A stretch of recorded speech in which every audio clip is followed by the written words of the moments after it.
নন্দীগ্রামে বন্ধু না বিস্ফোরক গুপ্ত অস্ত্র।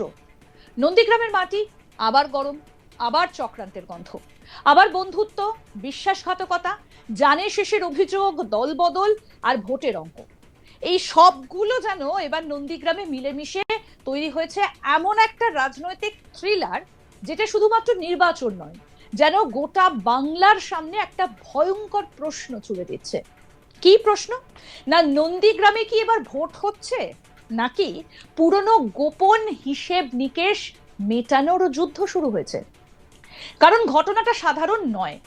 যে মানুষ একসময় শুভেন্দু অধিকারীর সব থেকে কাছের বলে পরিচিত ছিলেন, যে মানুষকে নন্দীগ্রামের রাজনৈতিক অন্দরে শুভেন্দুর বন্ধু, স্ট্র্যাটেজিস্ট, বিশ্বাসভাজন বলা হতো, সেই পবিত্র করকেই এবার খোদ শুভেন্দুর বিরুদ্ধে প্রার্থী করেছে তৃণমূল কংগ্রেস।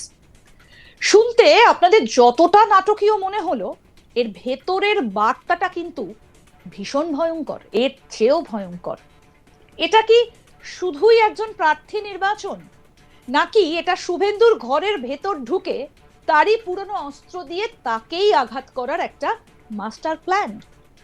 এটা কি রাজনৈতিক চাল, নাকি বহুদিনের জমে থাকা গোপন তথ্য, সম্পর্ক, নেটওয়ার্ক, যাই বলি না কেন, ভোটের মেরুকরণ, সমস্ত কিছুকে একসঙ্গে ব্যবহার করে তৈরি করা হয়েছে অপারেশন নন্দীগ্রাম? প্রশ্নটা উঠছে কেন জানেন? কারণ পবিত্রকর শুধু আর পাঁচজন দলবদলু নেতার মতো নন। তিনি এমন একজন না যার নাম ঘিরে রয়েছে কট্টর হিন্দুত্বের রাজনীতি, সনাতনী সেনা, 2021 সালে মমতাকে হারানোর স্ট্র্যাটেজি, আর সেই সঙ্গে রয়েছে তৃণমূল কর্মী রবিন মান্নাকে জানে শেষ করার অভিযোগে গ্রেফতার হওয়ার একটা কালো ছায়া। সুতরাং এবার ভাবুন, এই মানুষটাকে তৃণমূল প্রার্থী করেছে কেন? এখানেই শুরু আসল রহস্য। তারা জানেন এই কেন্দ্রের লড়াই শুধুমাত্র ভোটের লড়াই নয়, এটা একটা প্রতীকী লড়াই, ইগোর লড়াই বলা যেতে পারে। এটা ক্ষমতারও লড়াই, এটা কার দখলে নন্দীগ্রামের রাজনৈতিক মনস্তত্ত্ব, তার লড়াই। এবার একটু পেছনে ফিরে যাই 5 বছর, সেই 2021 সালের কথায়। 2021 সালে এই নন্দীগ্রাম থেকেই মমতা ব্যানার্জিকে হারিয়ে জাতীয় রাজনীতিতেও নিজের গুরুত্ব বাড়িয়ে নিয়েছিলেন শুভেন্দু অধিকারী। তবে সেই জয়টা শুধুমাত্র একটা আসনের জয় ছিল এমনটা নয়, ছিল একটা রাজনৈতিক বার্তা। দিদির গড়ে ঢুকে তাকে হারানো যায়, আর সেই যুদ্ধের অন্যতম নেপথ্য কারিগর হিসেবে বারবার উঠে এসেছে একটাই নাম গত 5 বছরে। কি নাম? না, পবিত্র কর। অর্থাৎ যে মানুষ নন্দীগ্রামের মাটি, বুথ, পাড়া, ভোটের মানচিত্র, হিন্দু ভোট কনসলিডেশনের রসায়ন সবটা সবটা জানতেন, যিনি শুভেন্দুর জয়ের পেছনে শ্রম দিয়েছেন, সংগঠন গড়েছেন, কর্মীদের চালিয়েছেন, তিনি এখন প্রতিপক্ষ। এটা নিছক একটা দল বদল নয়, এটা ইনসাইড ইনফরমেশন ভিত্তিক রাজনৈতিক হামলা বললে ভুল হবে না। তৃণমূল কি বুঝে গিয়েছে বাইরে থেকে শুভেন্দুকে চ্যালেঞ্জ দেওয়া কঠিন, তাই কি এবার ভেতর থেকে ফাটল ধরানোর খেলা? কারণ বাইরে থেকে আক্রমণ করলে প্রতিরোধ আসে, কিন্তু ঘরের ভেতরের মানুষ যখন বাইরে গিয়ে শত্রুপক্ষের হয়ে দাঁড়ায়, তখন সেটা শুধু রাজনৈতিক আঘাত নয়, সেটা একটা মানসিক ধাক্কাও। এখানেই গল্প আরো ঘন হচ্ছে। কিরকম, এবার সেটা বলি। পবিত্র করকে ঘিরে যে রাজনৈতিক পরিচিতি তৈরি হয়েছিল, তা কিন্তু তৃণমূলের প্রচলিত সেকুলার বা সংখ্যালঘু সমর্থিত লাইনের সঙ্গে একেবারেই স্বাভাবিকভাবে মেলে না, বরং উল্টোটা। সাম্প্রতিক সময়ে শুভেন্দু অধিকারী যে হিন্দুত্বের রাজনীতি করেছেন, বলা হচ্ছে পবিত্রও সেই একই ধারার কট্টর হিন্দুত্বের রাজনীতির মুখ ছিলেন। তিনি বিজেপিতে গিয়ে শুধু সংগঠনই করেননি, নিজের আলাদা এক হিন্দুত্ববাদী সংগঠনও দাঁড় করিয়েছিলেন, সনাতনী সেনা। এবার এখন প্রশ্ন হলো, তৃণমূল কি আদৌ শুধু শুভেন্দুকে হারানোর জন্য আদর্শের হিসেব গুটিয়ে ফেলেছে, নাকি দলটার নতুন রাজনৈতিক ফর্মুলা হচ্ছে যে ভোটে জিততে পারে তাকেই নাও, তার অতীত পরে দেখা যাবে? ব্যাপারটা কি এমন? এখানে ষড়যন্ত্রের গন্ধটা কিন্তু আরো বেশি। কারণ যদি এরকমটা হয়, তাহলে কিন্তু পবিত্রকরকে প্রার্থী করা শুধু একজন ব্যক্তিকে টেনে আনা নয়, এটা নন্দীগ্রামের হিন্দু ভোট ব্যাংকে বিভাজন ঘটানোর একটা বিশেষ অপারেশন হতে পারে। মানে যিনি একটা সময় হিন্দু ভোট একত্রিত করে শুভেন্দুকে জিতিয়েছিলেন, এবার সেই তিনি যদি তৃণমূলের হয়ে দাঁড়িয়ে বলেন আমি তো সেই লাইনেই ছিলাম, আমাকেও বিশ্বাস করা যায়, তাহলে বিজেপির কোর ভোটের একটা অংশের মধ্যে বিভ্রান্তি সৃষ্টি হতে পারে। এটা ভীষণভাবে সূক্ষ্ম একটা খেলা। বাইরে থেকে দেখলে মনে হবে দলবদল, ভেতরে ভেতরে এটা হতে পারে ভোট কেটে নেবার ক্যালকুলেটেড মিশন। নন্দীগ্রামের লড়াই কেবলমাত্র বক্তৃতা, মিছিল, পোস্টারের লড়াই নয়। এখানে বুথ ধরে ধরে, গ্রাম ধরে ধরে, পরিবার ধরে ধরে ভোটের সমীকরণ তৈরি হয়। কে কোথায় প্রভাবশালী, কোন পাড়ায় কার কথা শোনা হয়, কোথায় কোন আবেগ কাজ করে, কোথায় ধর্ম, কোথায় জমি, কোথায় ব্যক্তিগত সম্পর্ক, এই ম্যাপটা না জানলে নন্দীগ্রামে লড়াই করা যায় না। পবিত্রগড়ের শক্তি ঠিক এখানেই। তিনি বাইরের কোনো প্যারাসুট প্রার্থী নন। তিনি জানেন 2021-এ কিভাবে মেরুকরণ তৈরি হয়েছিল। তিনি জানেন মাঠে নামলে কিভাবে হাওয়া ঘোরে এবং কারা মাঠে নামলে কতটা হাওয়া ঘোরে। তিনি জানেন কোথায় শুভেন্দুর ব্যক্তিগত প্রভাব, কোথায় সাংগঠনিক শক্তি, আর কোথায় ক্ষোভ জমে রয়েছে। এই তথ্যগুলো কি এখন তৃণমূলের হাতে? যদি তাই হয় তবে ব্যাপারটা কিন্তু ভয়ঙ্কর, কারণ এটার সাধারণ রাজনৈতিক প্রতিদ্বন্দ্বিতা নয়। এটা প্রাক্তন সহযোগের স্মৃতি, তথ্য, নেটওয়ার্ক, মনস্তত্ত্ব, যাই বলুন না কেন, এই সবগুলোকে অস্ত্র বানিয়ে পুরনো নেতাকে আক্রমণ। এই কারণে অনেকে বলছেন তৃণমূল আসলে পবিত্রকে প্রার্থী করেনি, একটা জীবন্ত ফাইল নামিয়েছে মাঠে। কেন ফাইল? না তার কাছে এই সমস্ত হিসেব নিকেশগুলো রয়েছে। এবার প্রশ্নটা অন্যদিকে ঘুরে যায়। কিরকম? যে মানুষকে তৃণমূল এত গুরুত্ব দিয়ে নন্দীগ্রামের মতো একটা মর্যাদার কেন্দ্রে প্রার্থী করেছে, তার নামের সঙ্গে জড়িয়ে রয়েছে গুরুতর অভিযোগ। কি অভিযোগ? 2022 সালে তৃণমূল কর্মী রমিন মান্নাকে জানে শেষ করার ঘটনায় পবিত্রগড়ের নাম ওঠে। তিনি গ্রেফতার হন, জেলও খাটেন। এখন এই জায়গায় এসে পুরো রাজনৈতিক ছবিটা কনস্পিরেসি স্টাইলেই ভয় ধরানো হয়ে ওঠে। কারণ কি? কারণ প্রশ্ন হচ্ছে, যার বিরুদ্ধে এক তৃণমূল কর্মীকে জানে শেষের অভিযোগ উঠেছিল, তাকেই আজ তৃণমূল প্রার্থী করছে। কেন? এটা কি শুধু বাস্তববাদী রাজনীতি, নাকি এর পেছনে আরো গভীর বার্তা আছে? একটা সম্ভাবনা হলো তৃণমূল চাইছে দেখাতে রাজনীতিতে স্থায়ী শত্রু বলে কিছু নেই, শুধু স্থায়ী স্বার্থ আছে। আরেকটা সম্ভাবনা আরো অস্বস্তিকর। কিরকম জানেন? যে যত প্রভাবশালী, যত ব্যবহারযোগ্য, তার অতীত তত দ্রুত ধুয়ে মুছে পরিষ্কার হয়ে যায়। এখানেই সাধারণ মানুষের মনে ভয় ঢোকে। কিরকম? কারণ তখন প্রশ্ন ওঠে, একজন শহীদ কর্মীর রক্তের দাম কত? দল বদলের পর কি সব অভিযোগ পলিটিক্যাল কেস হয়ে যায়? তাহলে কর্মীরা কার জন্য প্রাণ দেয়? দলের জন্য, নেতার জন্য, নাকি শেষ পর্যন্ত তারা শুধু রাজনৈতিক দর কষাকষির বলি? সব থেকে বেশি কাঁপিয়ে দেয় শহীদ রবিন মান্নার পরিবারের নীরবতা। ক্যামেরার সামনে তারা স্পষ্ট কিছু বলছেন না, শুধু বলছেন অন্য সময় হলে তাও ঠিক ছিল, এখন ভোটের আবহ। এই অর্ধেক বাক্যটাই পুরো ঘটনার সব থেকে জোরালো অংশ। কারণ কখনো কখনো না বলা কথাই সব থেকে বেশি আওয়াজ তোলে। তারা কি ভয় পেয়েছেন? তারা কি রাজনৈতিক চাপে আছেন? তারা কি বুঝে গিয়েছেন সত্যি বললেও লাভ নেই? নাকি তারা এমন এক বাস্তবতার মধ্যে বাস করছেন যেখানে বিচার নয়, বেঁচে থাকাটাই বড়? এই নীরবতা খুব সাধারণ নীরবতা নয়, এটা সেই বাংলার নীরবতা যেখানে বহু পরিবার জানে ক্যামেরার সামনে সব কথা বলা যায় না, কিছু কথা বললে বিপদ বাড়ে, কিছু কথা গিলে ফেলাই নিরাপদ। আর এখানেই কনস্পিরেসির কালো দিকটা সামনে আসে।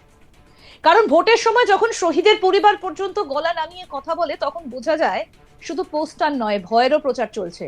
পবিত্রকর বলছেন নন্দীগ্রামে বহু মিথ্যে রাজনৈতিক মামলা আছে। তিনি বলেছেন কোনটা মিথ্যে কোনটা সত্যি সেটা আদালত দেখবে। মিথ্যে হলে তিনি বেকসুর খালাস পাবেন। কথাটা কিন্তু আইনত ঠিক, আদালতের আগে কাউকে অপরাধী বলা যায় না, কিন্তু রাজনীতি কি সত্যি এত নিরপেক্ষ? বাস্তব হলো রাজনীতি আদালতের ভাষায় চলে না, চলে ইমেজ, সমীকরণ, লাভ লোকসান, মাঠ দখল আর প্রয়োজন দিয়ে। যখন পবিত্র বিজেপিতে ছিলেন তখন তার বিরুদ্ধে অভিযোগ ছিল বিজেপি ঘনিষ্ঠ হিংসার মুখ। এখন তিনি তৃণমূলে, তাই কি সেই একই মামলা এখন মিথ্যে রাজনৈতিক মামলা হয়ে গেল? এই প্রশ্নটাই মানুষ করছে। কারণ বাংলার ভোটে একটা পুরনো ফর্মুলা বহুবার দেখা গেছে, দল পাল্টাও পরিচয় পাল্টে যাবে। গতকাল যে দুষ্কৃতী আজ সে জননেতা, গতকাল যে অভিযুক্ত আজ সে ষড়যন্ত্রের শিকার। গতকাল যে আক্রমণকারী, আজ সে সম্মানিত প্রার্থী। এ যেন রাজনৈতিক ওয়াশিং মেশিন। তৃণমূলের ব্লক নেতৃত্বের বক্তব্যও কম তাৎপর্যপূর্ণ নয়। তারা বলছে বিজেপির ভয় ঢুকে গেছে, শুভেন্দু ভয় পেয়েছেন। আদালত দেখলে কে জেল খেটেছে, আদালত দেখবে সেটা যে কে জেল খেটেছে আর কেন খেটেছে। এই লাইনটা কিন্তু শুনতে সোজা হলেও এর ভেতরে আছে একটা আলাদা সুর। আমরা জানি কি করছি, তোমরা এখনই অস্বস্তিতে। মানে তৃণমূল সম্ভবত শুধু একটা প্রার্থী দেয়নি, তারা এমন একজনকে দিয়েছে যার উপস্থিতি শুভেন্দুর জন্য অস্বস্তির একমাত্র কারণ। কেন? কারণ পবিত্রকর জানেন শুভেন্দুর নির্বাচনী যন্ত্র কেমন চলে, কারা বিশ্বস্ত, কারা সুবিধাবাদী, কারা ক্ষুব্ধ, কারা অপেক্ষায় আছে। এই তথ্য বাইরে থেকে পাওয়া যায় না। তাই অনেকে বলছেন এই প্রার্থী ঘোষণার আসল লক্ষ্য ভোটার নয়, শুভেন্দুর মনস্তত্ত্ব। একটা মেসেজ দেওয়া হয়েছে, তোমার পুরনো বৃত্ত আমরা ভেঙে ফেলেছি, তোমার নিজের লোক আর তোমার নেই, তোমার জয় ফর্মুলা এবার আমাদের হতো। এটা এক ধরনের সাইকোলজিক্যাল ওয়ারফেয়ার। মমতা অভিষেক কি নন্দীগ্রামের রিভার্স অপারেশন 2021 শুরু করে দিলেন? এই প্রশ্নটা কিন্তু উঠছে, কারণ শুভেন্দু অধিকারী বলছেন তিনি নন্দীগ্রামে তার বিরুদ্ধে যিনি দাঁড়িয়েছেন তার সম্পর্কে কিছু বলবেন না, কারণ তিনি নন্দীগ্রামের মানুষের আশীর্বাদ নিয়ে মমতা ব্যানার্জিকে হারিয়েছিলেন। ইভিএম এর নাম ও ছবি থাকবে, নন্দীগ্রামের মানুষ সিদ্ধান্ত নেবে। কারণ 2021-এর নন্দীগ্রাম ছিল প্রতীকের যুদ্ধক্ষেত্র। মমতাকে হারিয়ে শুভেন্দু বাংলার বিরোধী রাজনীতির কেন্দ্রবিন্দু হয়ে উঠেছিলেন। স্বাভাবিকভাবে তৃণমূলের কাছে নন্দীগ্রাম শুধু একটা হারানো আসন নয়, একটা অসমাপ্ত হিসেব। তাই কি এবার মমতা অভিষেক জুটে রিভার্স অপারেশন শুরু করেছেন?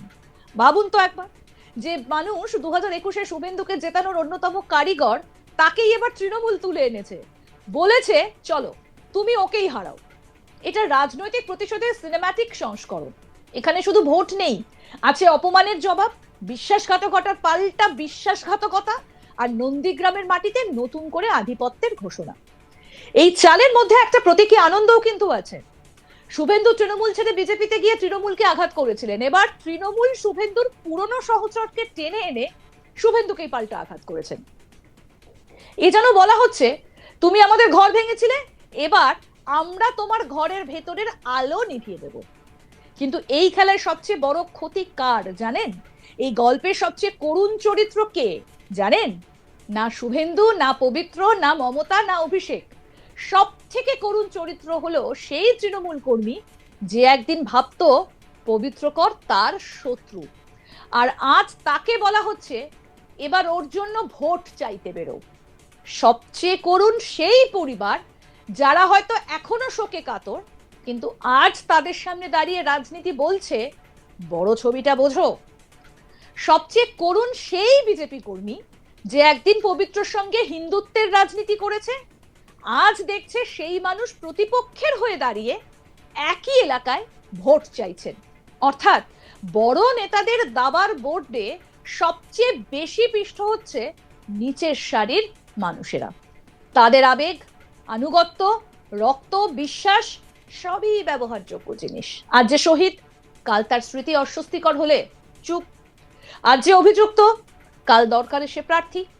আজ যে বন্ধু, কাল সে ঘাতক। আজ যে বিশ্বাসঘাতক, কাল সে সম্পদ। এই রাজনীতিতে স্থায়ী কিছু নেই, শুধু আছে ক্ষমতার ক্যালকুলেশন। এই নির্বাচন শুধু কে জিতলো কে হারলো সেটা দেখার নয়, এর চেয়েও বড় প্রশ্ন হলো মানুষ কি মেনে নিচ্ছে? মানুষ কি মেনে নিচ্ছে যে খুনের অভিযোগ থাকলেও প্রভাবশালী বলে প্রার্থী হওয়া যায়? মানুষ কি মেনে নিচ্ছে যে আদর্শ বলে কিছু নেই, শুধু জয়ই সত্যি? মানুষ কি মেনে নিচ্ছে যে একদিনের শত্রু পরদিন নিজের লোক হতে পারে? মানুষ কি মেনে নিচ্ছে যে শহীদের রক্তেরও রাজনৈতিক এক্সপায়ারি ডেট থাকে? নন্দীগ্রামের ভোট তাই আসলে এক নৈতিক গণভোট। কারণ এখানে শুধু তৃণমূল বনাম বিজেপি নয়, এখানে প্রশ্ন বাংলার রাজনীতি ঠিক কতটা নির্লজ্জ হতে পারে। সব মিলিয়ে একটা জিনিস পরিষ্কার, পবিত্রকরকে প্রার্থী করার নিছক সাংগঠনিক সিদ্ধান্ত নয়, এটা বহুস্তরীয় চাল। এখানে আছে শুভেন্দুর ঘনিষ্ঠ বৃত্তে আঘাত, এখানে আছে 2021 সালে জয়ের ফর্মুলা ভাঙার চেষ্টা, এখানে আছে হিন্দু ভোটে বিভ্রান্তি তৈরির সম্ভাবনা, এখানে আছে পুরনো রক্তাক্ত অভিযোগকে রাজনৈতিকভাবে ম্যানেজ করার ঝুঁকি, এখানে আছে শহীদের পরিবারকে নীরবতার কোণে ঠেলে দেওয়ার অস্বস্তিকর বাস্তব। এখানে আছে নন্দীগ্রামের মাটিতে নতুন মনস্তাত্ত্বিক যুদ্ধ। পবিত্রকর ব্যক্তি হিসেবে যতটা গুরুত্বপূর্ণ তার চেয়ে অনেক বেশি গুরুত্বপূর্ণ তিনি কি বোঝাচ্ছেন। তিনি বোঝাচ্ছেন বাংলার রাজনীতিতে এখন আর সরল রেখা নেই, বন্ধু শত্রু নেই, আদর্শ অভিযোগ নেই, সবকিছুই বদলানো যায়, ধুয়ে মুছে ফেলা যায়, নতুন গল্প বানানো যায় যদি তাতে ভোটের লাভ থাকে।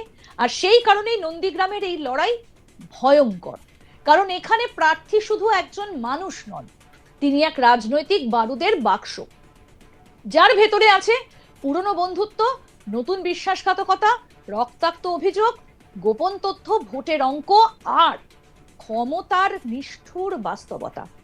এখন দেখার নন্দীগ্রামের মানুষ কাকে ভোট দেবেন সেটা বড় কথা নয়, আরো বড় কথা হলো তারা এই বার্তাটাকেও মেনে নেবেন যে রাজনীতির সব পাপ ধুয়ে যায় যদি আপনি যথেষ্ট দরকারি হন, নাকি নন্দীগ্রামের মাটি এবার উল্টে প্রশ্ন করবে আমাদের সঙ্গে খেলা করছেন কারা আর কেন।